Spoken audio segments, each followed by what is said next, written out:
Thank you to Chime and BetterHelp for sponsoring this episode. Hello, everyone. Welcome back to another episode of You Can't Sit With Us. I'm one of your hosts, Becky, and I'm sitting here with Matt. Hello. We've got Rainie on the ones and twos. Hello. And we've got a very special guest for you today.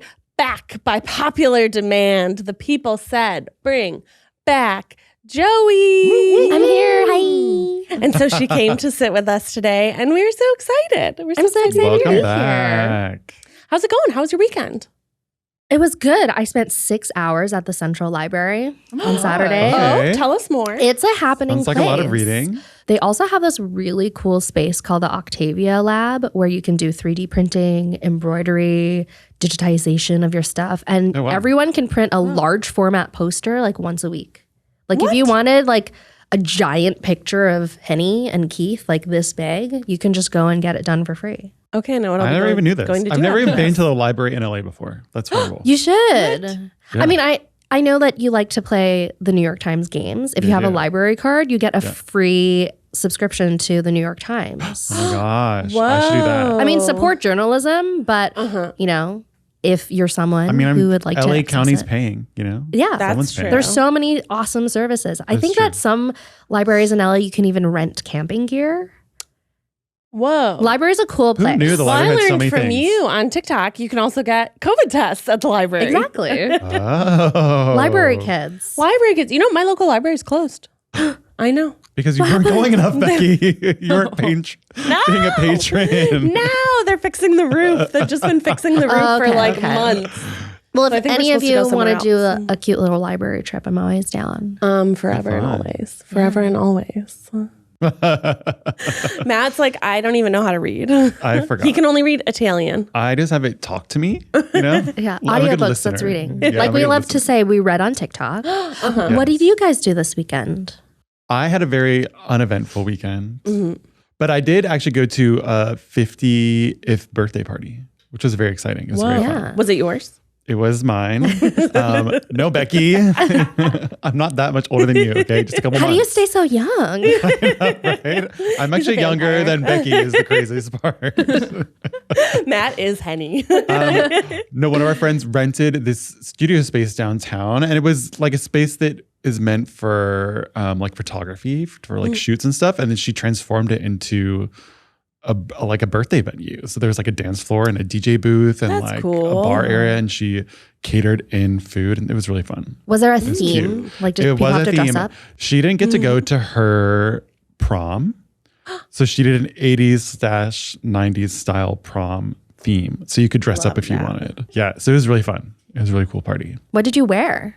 I didn't dress up because I was like hopping around that day. Oh, so I didn't he make hates it back themes. home. He hates themes. No powder blue suit. Wow. No powder blue suit. But actually not that many people like went fully dressed up. There were only a couple of people that were like really 80s vibes. Big hair, poofy sleeves. So it was fun. What did you wear to prom, Becky? I wore a sleeveless or strapless, purple rhinestoned, ruched in the Do you still have tummy. it? Do you still Very have it there? Olivia No, coded. it was at my parents' house, and I want to say my mom. There's like these companies that you can donate your prom dresses to, and it's called like the Cinderella Project or like Princess Project. But That's they'll very donate nice. it to other girls that are going to prom. That's very nice. So somebody else got I to don't know who would have want the it. same And experience as you. Yes, it was like a little drop waisted, and then looked like Belle on the bottom, like with the ruching, and it was purple. Someone would love very that. purple. Now. Yeah, True. I feel like it could I come said back in it's like style. Olivia Truth. Rodrigo coded with the ruching and the purple. Yes. Yeah, someone would rock that today. I actually wore my Olivia Rodrigo Guts tour shirt yesterday. We went to Smorgasbord. Yeah. And your friend wasn't there, but the other business partner was from Suya. Suya? Oh, Suya? Swa. Swa. Yes. Said it Swa. wrong. Suya. So Jing Swa. from Fly by Jing. Yes, was there. And then we tried, I want to say they used her chili oil in a hot salted duck egg cookie. Ooh. And it was really good. It wasn't from them. It was from a different place. But I finally got to wanna try try my a egg. spicy cookie. It was good. It was good. It had a little bit of heat, but not like, it wasn't like overwhelming. It was in the caramel that was on top. Were there any other stalls that were standouts that you hadn't tried before? I really liked, there was a lady that was there that was like British, and I want to say it was like British Cantonese. and they made these hand pies that were so good. And then we had a Taiwanese beer. Yeah, they're called Dai Pai Dong. Yes, but that was delicious. Yummy. Yeah. But anyway, moving off our weekends, we got to get to the main event. Yeah. We got to get to the Joey. Who is Joey? event? Who is Joey? Who is Joey? What makes Joey tick? How the heck did you get involved in this tri-universe? Yeah. So I was pregnant with my second baby, and Rachel and I are part of the same like moms Facebook group. And she's like, "Hi, I'm a producer, and I'm casting for this thing, and I'm like looking for moms to do this photo shoot, and I'd really love to have a pregnant mom be involved." And I'm obviously an internet exhibitionist. And I was like, me. And Rachel was like, okay, send pictures. And I had just taken my maternity photos where I was like fully naked. And I just had like flowers over like my boobs and my gine. Vulva. Sorry, pubic mound. Let's be anatomically correct. Mound. And the second I sent it to Rachel, she was just like, this girl sending me nudes already. And it turns out that in the video, I had to be naked anyway. It was like the Demi Moore photo. Yeah. Mm-hmm. So that's how I got involved. Yeah. And the second that I met Rachel in person, I was like, I'm obsessed with you. I have to be your best friend. And I manifested it. Wow. I made it happen. True. Yeah, now did. It's true. Yeah. You were ready. Now And then you just kept coming back again and again and again. Well, then because I would listen to You Can Sit With Us all the time, and like Becky's voice and her Midwestern vowels are like such a like soothing, calming, like sensory. Wow. For me, it's the opposite effect. But okay, Joey, Matt. sure. Okay. I love it. Commenting on all the videos. You're like, thumbs down. Thumbs down. Say the A again, boo. Then I was like, well, now I have to be friends with Becky too. And then so I just keep coming back. Yeah. Wow. That's the best way to do it. But you were no stranger to the internet before coming on to Try Guys. You were actually a full-time blogger before. Oh, I didn't know that. In the OG world days. of blogging. Yeah, I was 22 and people were blogging on Blogger and then moved to WordPress. Yeah. And I was really bored at my advertising job. So I was like, I'm going to start blogging. But then it became like so huge that I like left my ad agency and just like was blogging in 2008 when most of you were born. The height of the internet. The height of the internet. What was your like concept, your blogging niche? It was just about me. It's like day in the life. I think like in my high school years, my mom and I watched so much Sex in the City that I was just like, I'm going to be like Carrie Bradshaw one day. Talking and so I just like made this over the top version of myself called Sass. And when you're in your early 20s, you're just partying and fucking around a lot. Yeah. So, And you moved around a lot. I did. Tell us about all the places that you've lived. Because every time you mention a new place, I'm like, where did you find the time to live there? Third culture kid, much like Mateo over here. There we go. Yeah.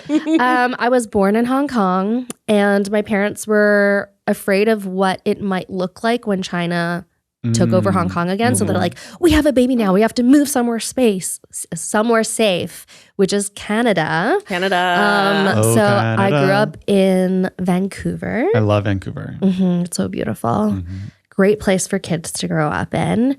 And then my dad, as many immigrants do, couldn't find a decent job. So he had his MBA from the University of New Orleans, but he like was stuck doing like cafe jobs or like teaching jobs and stuff as opposed to like the level that he was at. I mean, you have an MBA, You have an MBA. You're here. Yeah. Thanks. Yeah. And so the whole family moved back to Hong Kong. Oh, wow. Yeah. For college, I was in Toronto, and then I was hired at a lingerie startup, and we were like pre-skims, had all the different shades of nude for all different skin tones.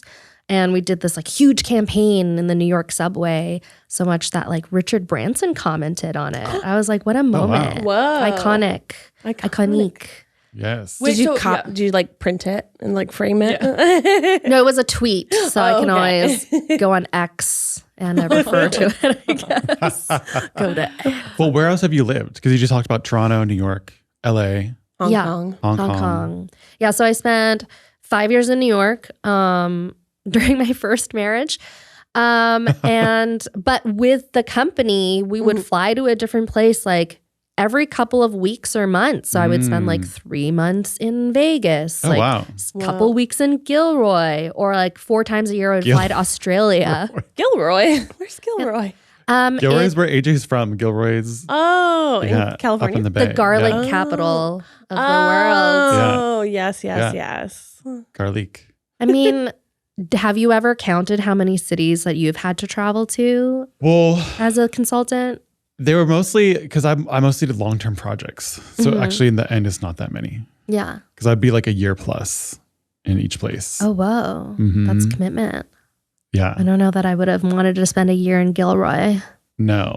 You had a lot AJ of didn't garlic. either. There was a Garlic. festival and a Denny's by the freeway. Ooh, sounds like home to me. I mean, So you go to a lingerie company. Yes. What did you like about it? Well, at the time, I just took the job because they would sponsor my visa. Oh, yeah. And then like a friend of a friend introduced me to a founder who sponsored my visa. Uh-huh. And while I was there, I like got my green card. And so like the second I could leave, I moved to a music tech company. Oh, cool. And that's where you are now? No. So I Okay. spent another 5 years. I'm just like a really loyal employee. You are a loyal Yeah. employee. I don't like This is a long time. change. Yeah. And I love Yeah. people. It's like you Yeah. stay for the people, Yeah. you It's know? true. It's very true. Or you leave because of the people. There you go. Yeah. People don't quit bad jobs, they quit bad managers. This is true. Yeah. That's true. The phrase. Very true. But I also feel like second try is like that. Everybody really likes each other, and that's why you have like really great retention. There's people have been working here for a really long time. Yeah. Yeah. I think Jonathan's been. It's Was the Jonathan one inception. of the first hires? I feel like he was hired, let's see. Maybe he was in the second Pretty round. soon. Yeah. He was pretty Yeah. soon. Miles Yeah. was like in that OG. Yeah. Rachel And was now hired he's early. flown like yeah. a Rachel's past her bird. 5 years. Yeah. Yeah. Although There you Rachel's go. first year was maternity leave. But because of that, we True. have June and Poppy. Yes. It's true. Yeah, and then I moved to other tech companies where a chief marketing officer, and now I'm a fractional chief marketing officer. What does fractional mean? It means I work part-time but make full-time pay. Oh, I want to be a fractional everything. You absolutely could be. You're Okay, I'm a in. fractional media personality. I'm in. Yeah. Fractional. True. Fraction that, Matt. I want to get fractional laser. Oh yeah. I want to. Fraxel. Matt's I getting do. Fraxel. Yeah. So Yeah. you do consulting now, but you also are now, I feel like, at least having followed you on social media for a little while now, I think you're jumping back into your, not necessarily blogging background, but you are TikToking up a storm. And you know how to like get the people in on the TikTok. Like you like, The marketing hook. yeah, you really know how to Yeah. do that. Wow. I think it comes with being in marketing for a long time. You're like, how much attention time do I have? What's the data on retention time? What are good hooks? How do you get like that clickbait type of feeling? Totally. But I also am lazy, so it's like the second I figure something out, I'm like, I'm over it. I did challenge it. is I'm done. over. Did it. Done. Easy. Yeah, I like barely TikTok anymore. No, come back. I know, but I can't keep it up. How can you spend your time then? What do you do? If you're not TikToking, what are you doing? I mean, I'm working. Yeah. You know, like I think for me, money is a huge motivator. So it's like when TikTok was paying quite a lot for views, I'd be like, yeah. I'm TikToking every day.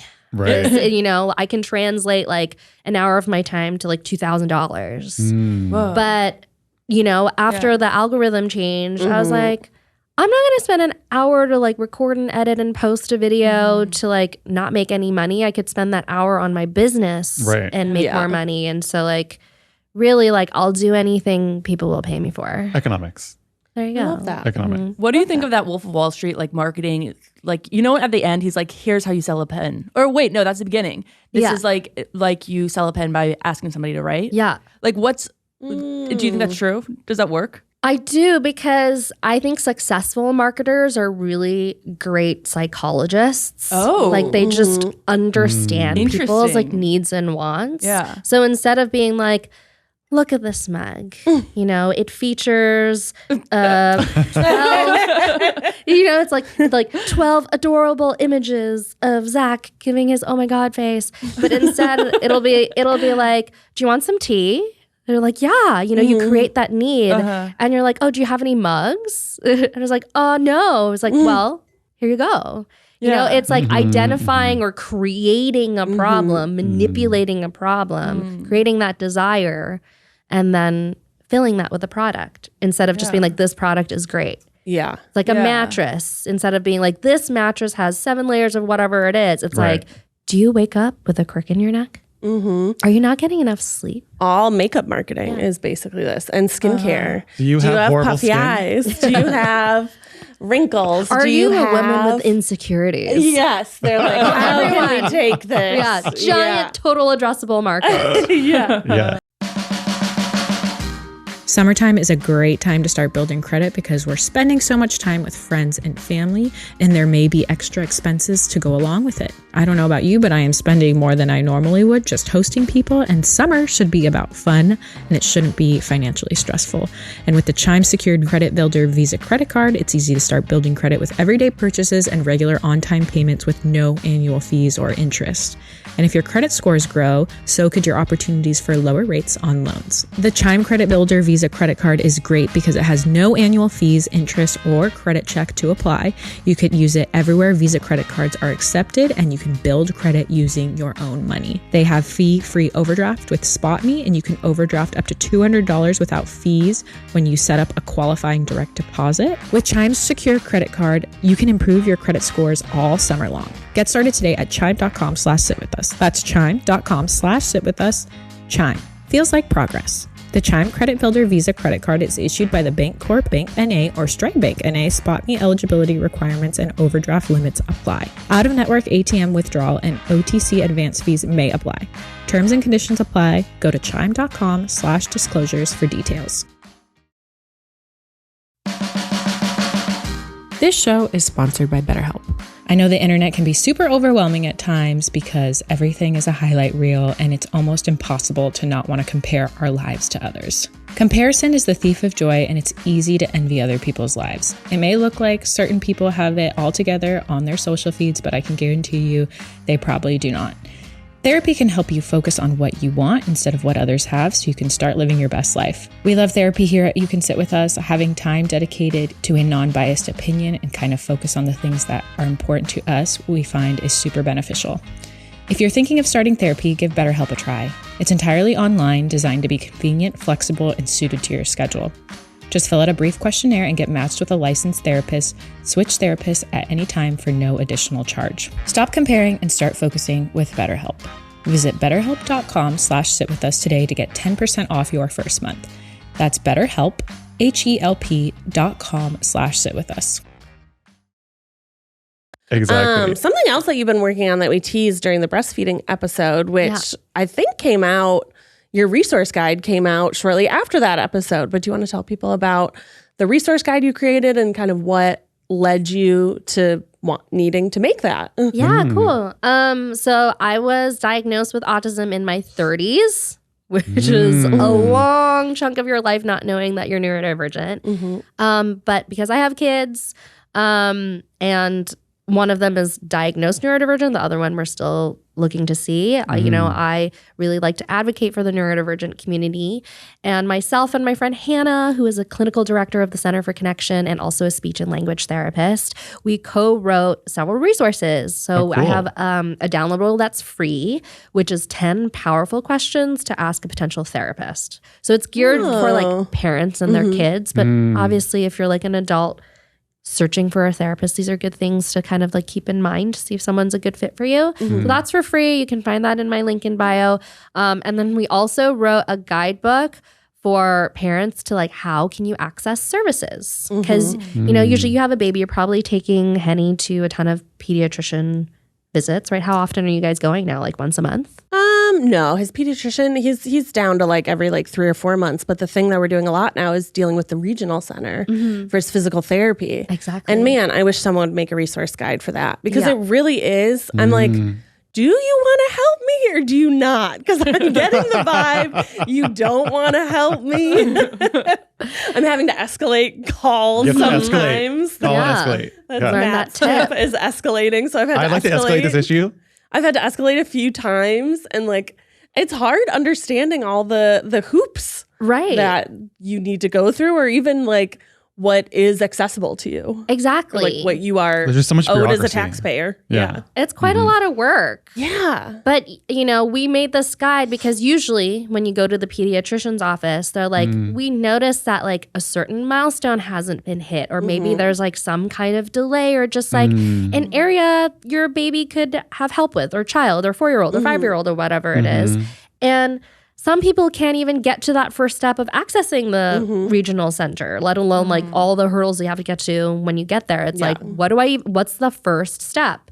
And usually your pediatrician's like, you could go to UCLA. Like, they're not super helpful. I see. They were like, here's an email. And I was like, that's not an email, that's a website. That's what you gave me, a website. And then like all the websites are like built in the 80s or the 90s. Has and never you're been like, updated at Yeah, all. like where's a button? Yeah, you hear back about 3 months later, and you're like, okay. So that's what we did, how to even access the services. Because there's a ton of free resources, but it is a job. You have to figure out those systems. And like the fear is if you don't have someone kind of holding your hand through the way, you don't actually get the therapies that you need, whether that's OT, PT, speech, behavioral, playtime, all that good stuff. And we live in California, which is an incredible state that cares about these things and offers these services all for free. Call it free before 3, baby. Free before 3. And even after if you qualify. I didn't know that. There you go. Yeah, So I've learned something. there we go. So that's why Finally. we made that book Yeah. to help parents very and their cool. Wow, kiddos. that's What made you seek out your diagnosis? I actually wasn't looking for one. I was Okay. kind of like outed, being like, "You're weird." Who outed you? Well, no, I was looking for a career coach. I hired a career coach because I had been like a VP for a long time, but like, I'm an ambitious climber of the corporate ladder, and I was like, I want to be C-suite, so I have to find a mentor to help me through this. And this person happened to also be a late diagnosed autistic after their son was diagnosed. Oh, interesting. And so after our like career session, they're just like, hey, can you humor me? Like, can you answer these questions? And I was like, oh, it's probably like a personality test, like a MBTI or whatever thing. Yeah. And then at the end, they were just like, I think you're autistic. And I'm like, Like pretty blunt. excuse me, the super sociable, personable, popular person? No way. And, then they went through like, hey, when you were a kid, were you like this? When you went to school, were you like this? And I was like, where are the cameras hidden? Yeah. How do you know me? Exactly. Yeah. But I do think that female presenting people or assigned female at birth people who are autistic have a lot of common traits. And so when we have these stories and relate them to each other, it's like, oh. And so I didn't really clock it then. I spent a couple hours and then like I was like alone in my car and just like bawling, being like, Aw. what? It's like Right. someone finally puts Yeah. glasses on you and you can't see before then. Yeah. And like literally since that day, I was like obsessively researching like what are the traits, what are symptoms to look out for in young kids? Like how can I be more a part of this community and what do we need to share, et cetera, et cetera. And was this before you had kids or after? It was after. So my kid was only like 1-ish. Okay. And so it took 2 years for me to get my formal diagnosis from a psychiatrist. And it was just like, 6 months ago after 3 years of having my kid go to the regional center that we got his autism diagnosis too. So it's a long process. Yeah. What are the reasons to get a formal diagnosis? So it's a personal question, especially in the US where healthcare is very expensive. Right. We don't have universal healthcare. And there are pros and cons to both. But like I chose the formal diagnosis, number one, because I'm a parent. And I felt like if I had my diagnosis and I had like more like business to stand on when I could go into meetings, ask for services, ask for a diagnosis, etc. It would help me parent better and access the resources for them. Number 2, as a former corporate girly, having my diagnosis meant that I was protected by the ADA. Right. You know, so if any discrimination happened or if I needed accommodations at work, you know, I could access that through my ADA protections. And number 3, I feel like as someone who knew I wanted to create resources or speak about it publicly on the internet, you know, I didn't want to have to defend myself. Because like people on the internet can be really mean or they try to invalidate you. Totally. And so I was just like, well, talk to my psychiatrist. It's like written on black and white that I'm autistic. Yeah. What do you think led to it taking 2 years? Was it like lack of resources, not knowing where to go? I know it is like rather expensive, obviously. Yeah. And so if you're seeking a formal diagnosis, you have to see a psychiatrist or a psychologist. Not everyone specializes in diagnosis. And since I was a 30-something-year-old woman, it was even harder to maybe find a practitioner who like knew what that could look like, because like most people who are diagnosed with autism tend to be like boys under 3 because of the regional center. Like they haven't hit a milestone or something like that. And like most of the studies and the diagnosis criteria is geared towards young white children, right? So I had to do my research and I found like the place that I felt like was very intersectional and understood like how might it look like in a 30-something-year-old woman or like a 70-year-old man or someone who is queer or whatever it is. They were just like based in a place that was very intersectional and they had practitioners who were researching like, does the diagnosis criteria fit for everyone? And it was in the middle of COVID, so they already had a long backlog. And of course, as they should, they prioritize kids. So like if there's a wait list and there's like a 3-year-old waiting to be assessed, they kind of put them first. And actually like where I got assessed, they don't even do adults anymore because the like need for child diagnosis is so high. Oh, interesting. Yeah. So usually it's just like waiting to be seen by a specialist. Yeah. How has your vision or your relationship with yourself changed since you've realized that you're neurodivergent? I love that question. Thank you for asking. I think I've been able to give myself a lot more grace because there's an explanation for something. So, you know, like I used to think of myself as just like an impatient person that everyone thought was a total bitch, like just like a rude, short-tempered person. But now I understand it as like, oh no, I just talk in like a direct autistic way, and that doesn't necessarily like jive with what might be like a social nicety or unwritten rules of the room. And then my like impatience or sensitivities are probably just like sensory.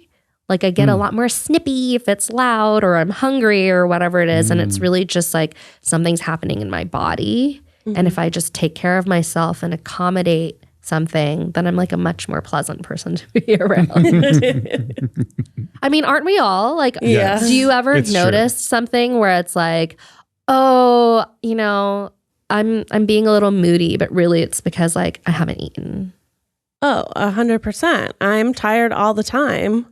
And if I'm really, really tired, I'm perhaps not the kindest. Usually when it's other people are too slow. Like I'm going at like 1,000,000 miles an hour and like whatever they're doing is way slower than me. And it like slows me down from doing stuff. Right.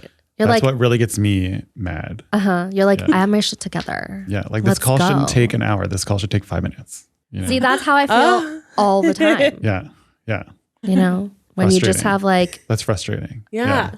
a brain that has like connecting everything and be like, I've already planned it all. Right. Let's go. But you can't. You have to be like, hey, how's everyone doing? Did you see a sports game? Blah, blah, blah, blah, blah, blah, blah, blah. I'm like, can we get to the agenda? Get to the meat and potatoes. Joy, what was on the autism assessment? Like what kind of questions? Like there's puzzles for the ADHD Yeah. And what kind of things did they ask? I mean, it took 2 days plus Oh, wow. other interviews. Wow. So it's not like a Wow. 50 checkmark thing. Yeah. Right. So my psychiatrist like administered the ADOS assessment as well as the IQ test and a lot of like talking. And they interviewed my therapist and they interviewed my husband. If my parents spoke English, like they would probably have interviewed them also. Oh, interesting. Yeah, but there's stuff that you can see on TikTok where it's like, you know, they just kind of see qualitatively how you respond. So a question might be, pretend I'm an alien and like, here's a toothbrush. Teach me how to brush my teeth. Interesting. Yeah. And then they see how you respond. What was your answer to that? In my evaluation documents, she said I was way too detailed. Oh, I see. Yeah. So like, I think like I see. Yeah. someone who's not autistic might have been like, okay, you take the toothbrush, you put toothpaste on, and you brush like this, and then they hand it back, right? Like concise. Yeah. But I was like, if it's an alien, they don't know anything. So I was just be like, this thing is made of plastic, it has bristles on the end, and you hold it either in your dominant hand or your other hand, and then you take this tube and you unscrew the cap. Like I was giving like very detailed answers. I'm like in this motion, like going through everything. I probably took like 10 minutes setting the scene, explaining it. Or the other one that's huge on TikTok, it's like, can you name what is the commonality between the numbers 5 and 7? What's the commonality, Matt? odd numbers. Okay. They're odd numbers. Okay. So like that's The you prime know numbers, odd that's- numbers. you're right. Oh no, shit. They're It numbers? was like 2 and 7. 5 and 7. It was like 2 and 7. Sorry, I got it wrong. But yes, most people would be like, they're numbers or like some kind of qualifier. It's 2 and 7, not 5 and 7. But I was there like exhausting every single commonality. I'm like, they're prime numbers, they're both integers, like blah, blah, blah, blah, as if it was some kind, because I was like, it's a test. Like name everything. But most people are like, they're both numbers. And then they move on. But also I feel like a lot like in the consulting game, especially like when you're doing interviewing and stuff, they want you to do that. right. They want you to exhaust all the possibilities and be like, Audit. yes, like every, like I remember doing case studies and it would be questions like that where you have to like think of every possible answer for something. Yeah, and I think that some autistic people are really interested in like figuring things out. How are things made? Like just studying interactions and stuff and like getting into the nitty-gritty of everything. Right. And so maybe they make great consultants. Probably. I mean, it sounds like your autism really helped you be a great marketer. Yeah. I mean, I remember having a conversation with Rachel and I was like, hey, you posted this video and I really liked how you said this thing to your kids. And it's like, and then I just like banked it as like, you can say this thing. But she was just like, you do that? I'm like, yeah. I'm like, I'm studying real humans and I've done that my whole life. Yeah. Like if you say something in a conversation or you act in a certain way, and I'm like, that's so nice. I need to like copy that because it's like I'm an alien trying to like reenact what it is like to be like a nice friend. I'm studying you. She's studying us right now. I'm thinking, I'm like, oh, Becky, what have you said? Yeah. be a bitch like me. Would love to. Fabulous. Welcome to the toxic gossip train. Yes. I mean, yeah. How do you think your autism helped in marketing? Like, because you're studying people, and I guess it is the psychology of it. Bang, exactly. Like if I've been studying other people my whole life of like, oh, this is how I should be acting, I feel like I can have conversations with people and complete their sentences almost. Wow. And sometimes people are like, you're just a really great like emphatic listener. And I was like, no, like my computation has been like the choose your own adventure. It's like it's trickled down to this path. My AI is already like, well, I already know this because I've studied it so much. And in marketing, it's like understanding your customer. Like, what are they like? You know, how do I fill in all the blanks and just like, It sounds more like a superpower the way you're saying it, you know? it could be. But it is, I think that a lot of autistics try to shy away from the superpowerness because when people try to like make the situation like find a silver lining in a diagnosis or something, it's like a superpower. And like I think that comes from a really nice, kind place. But I think the community is more like, but look at all the other things that I'm failing at, you know? Like, I can't put my laundry away, or like, there's so many things that I can't eat, or like, I don't, there's a lot of like accommodations and sensory things and places where like, when I first started out, I was like, I'm a malfunctioning autistic. There are so many things I cannot do. And so when we only talk about the really great superpowers, it can kind of like hide the spotlight from all the things that we need help with. Yeah. Do you have any tips for like friends or family of people who are neurodivergent or who may have autism, for ways that they can help and understand, like kind of what you just said right now about the like, don't call it a superpower. Like, I feel like that is a common thing that I hear. Yeah. People say, are there any other things like that that you wish your non-neurodivergent, non-autistic friends would understand or be able to relate to more? Yeah. I think the very first response, typically when people find out that I'm autistic, is to be like, oh no, there's no way, like because they like invalidating it. right. You guys understand. I think that of those of us who are like nuance and like therapy speak, or being like affirming of different identities, understand that. But most people still think of autism as like a taboo. So like they think they're being kind and nice when they're like, oh no, like you're so whatever, like all of these good traits. And it's like, but that's the thing. Like you can have all these like amazing traits and like traits that you need help with and still be autistic. And so first it's like, don't invalidate someone.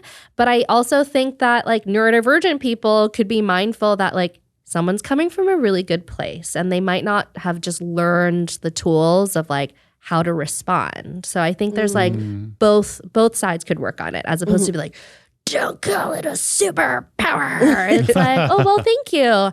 And like, but also like, here's some other things to keep in mind. And if someone's like, no, you can be autistic, be like, I know I understand that you think of me very highly, but like, what's great is that I am all these things and I'm also autistic, like I think both of us could be nicer to each other. Love that. That's very good advice.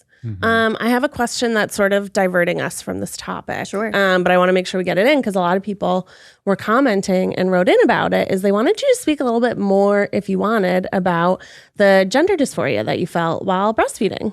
Yeah. I did comment back to somebody who's like, oh, I feel like Joey got cut off with that. And I was like, no, that was it. But I mentioned in the breastfeeding episode that I didn't realize that I felt non-binary until I was pregnant and then also breastfeeding.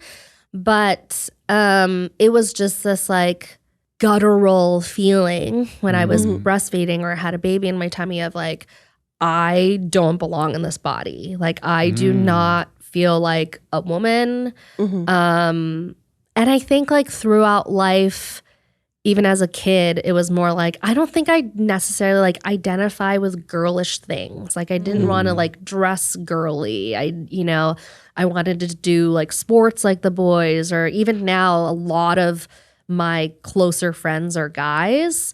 And yeah, it wasn't till I felt the like physical dysmorphia that I was like, I'm mostly non-binary. Although I present very femme in a lot of situations. So I'm fine with either pronouns, but it's like understanding that it's a little bit more fluid for me, or less. It's not a binary. It's not like I am a woman, or like I am definitely masculine, or feel like a male. It's just kind of like, just me. Yeah. You're just Joey. Yeah. And I actually got a book from the library called P is for Pride. Library. I know. And then it said N is for non-binary. And I was talking to my 5-year-old last night. And I was like, hey, Foxy, do you know what non-binary means? And he was like, no.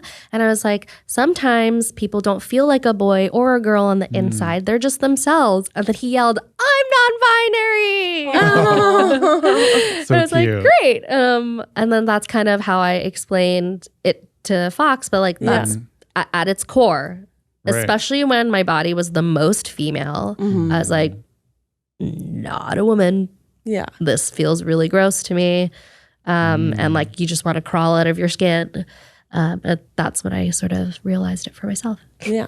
That's a hard way to realize that, but also like, what a time. Yeah. You know? And it's okay. You know, they are difficult emotions, but if you like have that realization, you know, I think some people explore that and feel like I've never liked my boobs, for example, or I've never felt comfortable dressing in a very feminine way. Don't. If it feels icky, try something else. I mean, It's okay. life is a journey. You're always just learning more about yourself. Exactly. Right. Okay, so you mentioned in your autism diagnoses, you're talking to a career coach about getting to the C-suite. What kind of things did they tell you? Like that's interesting to me. They were more of a de-influencer instead of being like, here's how you get to the C-suite. It was more like, are you sure? Are you sure you want to do that? Yeah. I mean, I ended up Devil's advocate. Yeah, exactly. So like I don't think they actually helped me get what I wanted. You know, they're more like, I'll give you what you need. Oh, you know? Interesting. And the advice was very much like, you have a small child. I didn't even have my second yet. And there's only like so many years that they're pretty dependent on you. So they were just like, do you really want to end up in the C-suite, usually being the only woman, only person of color, let alone only woman of color? Right. And like at that point, you answer to the board of a company and they expect a lot of you. And they expect you to work like 100-hour weeks, 120-hour weeks, whatever it is. It's a lot of stress and responsibility, but you have a young kid at home. So like what's more important to you, like being present for your family, just like in this short period of time, or like gunning it and being in the C-suite? So they were really trying to get me to not do that. They're like, what you should do is like get a job that makes this much money where you can coast so that you spend more time with your young family. And like when your kids don't want anything to do with you anymore, like they're like preteens or teens. No, that's never gonna happen. Don't say it. So like then like if you want to like go back and hustle. They're saying wait 10 years. Kinda. You're like, wait 10 years and then Take you a can pause. Yeah. But I obviously didn't listen to their You're like, advice fuck that. and do it. Right. was a CMO for like 1 year and I was like, fuck this. They turned out to be right, you know. Yeah. Had to find out for myself. Well, also when someone says don't do something, usually it makes you kind of want to do it more. You want to like prove them wrong. Yeah. Right. Well, I was also recruited into that position. So I was sort of coasting and like happy and was like, okay, I'm going to take this to heart. You've been here before. But then when the opportunity was presented to me, I'm like, I'll take that. Thanks. Thanks for the money. Right. Thank you. Thanks for the money. For the money. What did you learn from that job, even though it was super intense? I guess I learned more of what it's like to feel responsible at that high level. You know, I think that when you're a VP of marketing, you're kind of responsible for like things getting done or like campaigns being launched and like all of that stuff. And then when you're C-suite, you're like responsible of like increasing shareholder value, of like being much more tied to that bottom line. Like if something financially doesn't go right, it's like it's on you. It's not about just doing the job, but making sure like feeling like everyone is provided for and everyone is happy. And it is very much like you're kind of sat in between very wealthy, very important people who like have direct access to you and your team. Yeah. Whereas like one level down at VP, it's very much like, okay, you might answer to the CEO. That's like one boss. And then like your team, as opposed to kind of being more of a public figure. Right. Yeah. Right. More And pressure. yeah, I mean, a lot of That's a our lot of pressure. audience are women or female identifying. Do you have advice for asking for raises specifically if you're a woman? Yes. You should do it every single year. And the day that they only give you a tiny merit increase or whatever, just start looking for another job. But a really good tool for asking for raises is that any single time someone compliments your work, whether it's a Slack message or an email or whatever, just like save it into a little folder, whether it's screenshots or in your email inbox, so you have like a dossier of like incredible like compliments. Just like, obviously I'm doing a really great job. But I also find that if you have to ask, then maybe you haven't proven yourself to go above and beyond. You know, like I feel like managers That's don't. a good tip. Yeah, I feel like managers don't love going into like a one-on-one or an annual meeting and like someone being like, so I think I deserve a raise. you want to go into that meeting and have like shown up and been a top performer consistently in the last 12 months so that your manager is so excited to step into that room and be like, you're getting a 15% raise. You're doing amazing, that sort of thing. So it's not like, how do you prepare to ask the question? It's more like, how have you been showing up consistently day to day as a top performer that it's like beyond question that you should get a raise? That's interesting. It's more like you should That's already really be good performing advice. at that level for them to give it to you, Yeah. is how it works. Yeah. And like raising your hand and trying to take on responsibility of like the rung above you is also good. Don't do it all the time. But you know, if you display, well, I've already been doing the duties of like this level, like a manager level or whatever it is.